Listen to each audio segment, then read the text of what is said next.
are populists in the state of Missouri. We believe in the people's rights, and what we don't believe is China coming in, buying up our farmland. You know, one of the reasons that young farmers, my state, farming is our #1 industry, ag, #1 industry. We got a lot of young farmers who can't buy land.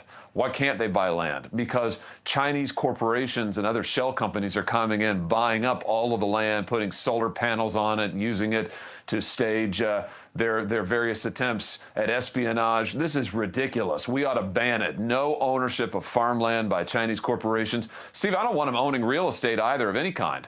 Why should they be buying up family homes and driving up the cost of those? So, you know, Missouri, I mean, people get it. I mean, we live it every day. We got a lot of farmland that's really expensive. Young people can't buy it. Family farms are going out of business, and yet these mega farms owned by China are proliferating everywhere. We've got to put a stop to that.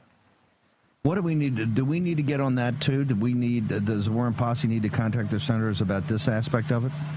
Yeah, absolutely. We need a law that out and out bans Chinese ownership of farmland in the United States. I think we ought to, again, make it even broader. I think it ought to be all real estate, single-family homes. Why should Chinese corporations be able to buy up our land, buy up our homes? And it's time that the Senate acted on this. I mean, we need to codify this into law, and then we need the Justice Department to go out there and enforce it strictly, enforce it with the full, everything they've got, you know, put everything behind it.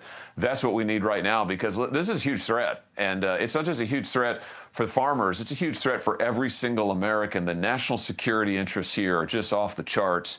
And it's a basic sovereignty issue. You know, are we going to be a sovereign nation? If you can't own your own land, you're not a sovereign nation. If your own people can't buy land in their own country, you are not a sovereign nation. That's what we're up against right now. You're saying everything Brooks Rollins did the other day, that magnificent press conference and the executive orders, they had Pete Heggs, everybody. You want to take everything they're doing in the executive order and codify this now into a law so it can't be changed the next time another president comes in? You got it. That's it, 100%. That's what we need to do. Make it permanent, make it statutory, write it right into the United States Code so that it can't ever be undone except for another act of Congress, and then you can see every person who's voting to undo it. We need to make this permanent protection for the American people.